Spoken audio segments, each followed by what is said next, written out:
Essa foi forte também. Essa foi uma das primeiras que eu tive depois de convertida mesmo, né?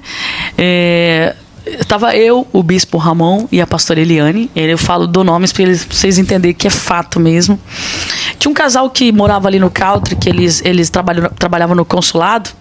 Então eles falaram pro bispo, tem como você lá cuidar da minha casa e tal, que eu vou viajar e tal. Aí o bispo falou assim, então vou aproveitar, vou fazer um propósito lá. E ele me convidou. Fui eu, ele e a esposa dele. A igreja naquela época, a igreja dele estava passando por um processo muito difícil, espiritualmente. E no caso, quando ele estava ausente, quem coordenava lá a igreja era o pastor Elias, na época. E nós fomos pro Country. Começamos a fazer um propósito lá de jejum. Nós ficávamos o dia todo jejuando. A gente estragava 5 horas da tarde. Aí depois que a gente ia comer alguma coisa. E daí teve 3 fatos que aconteceram, né? Sobrenaturais. Eu, naquela oração, porque o bispo ele tinha uma pegada muito forte de libertação e eu vi o jeito que ele fazia, então me chamava muita atenção, sabe? Então essa questão assim da parte de batalha espiritual, ser ousadia, eu me espelhei muito nele na época, porque na época ele era uma referência nessas questões.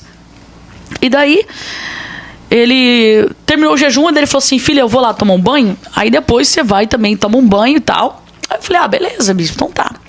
Sentei assim de frente tinha uma piscina, tinha um degrauzinho, sentei ali. Eu tinha um Nokia 2280, lembra aquele azulzinho? E ele foi o primeiro aparelho que veio com um gravadorzinho, que você podia gravar alguma coisa. Era 1 minutinho que podia gravar. Aí eu falei, quer saber? Eu vou registrar aqui esse propósito.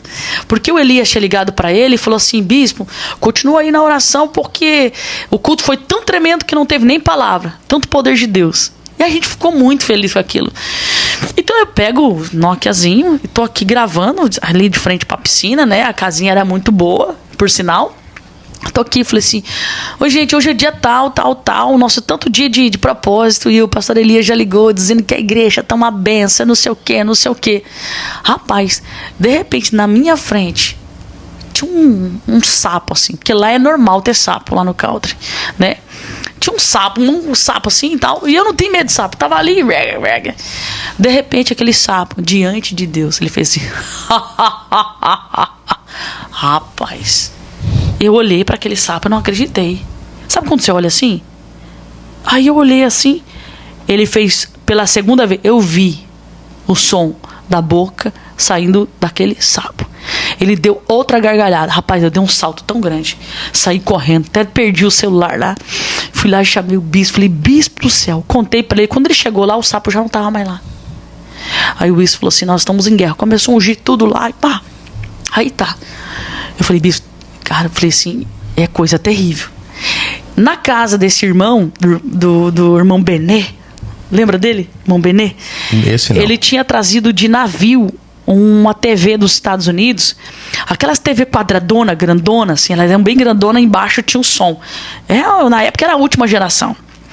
Aí nós sentamos na sala, o bispo vai lembrar disso, para contar o que estava acontecendo. E eu comecei, ele falou, calma, me conta. Eu comecei a falar para ele, William, diante de Deus, a TV ligou do nada no canal do Exorcismo, no filme do Exorcismo.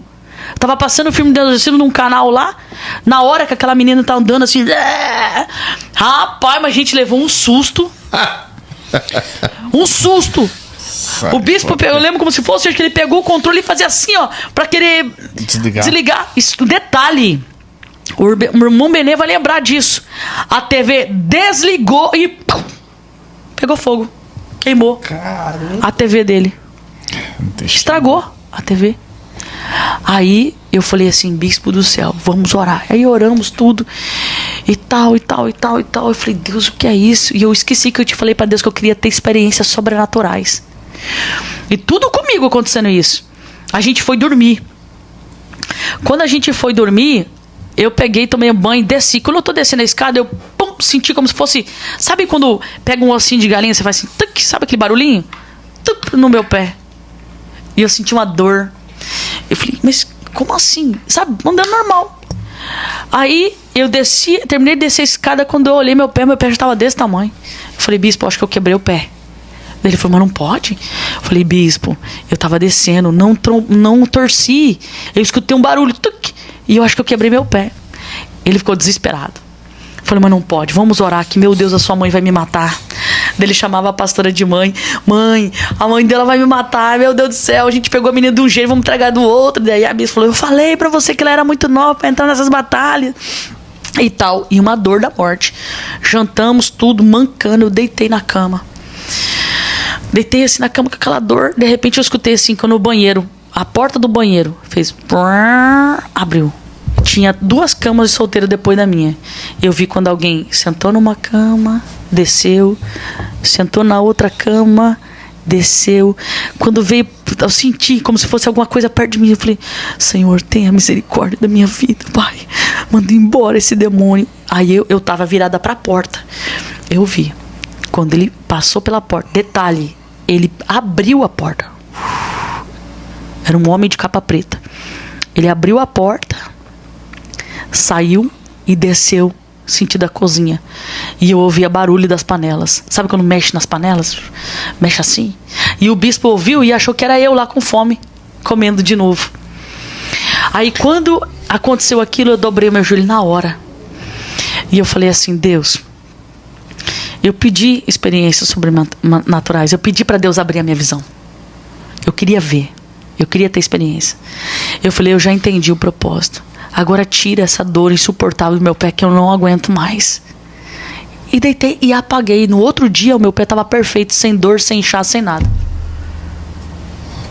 Você acredita nisso? Opa, acredito. Se tem um cara que acredita, somos nós, né?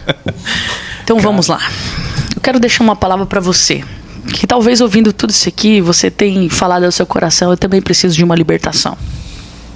A Bíblia diz que quando nós conhecemos a verdade nos liberta. Então, a maior libertação na vida do homem é quando você muda a sua mentalidade. Quando o Gálatas diz assim que nós precisamos ser guiados pelo Espírito e não pela carne, e Gálatas fala assim que a carne e o Espírito elas brigam, porque elas não se comunicam. E quando você olha o que a carne faz e o que o Espírito faz, você entende por que elas não se comunicam. Então eu quero te dizer para você que está aí do outro lado, que a maior libertação na vida do homem é obedecer à voz do Senhor.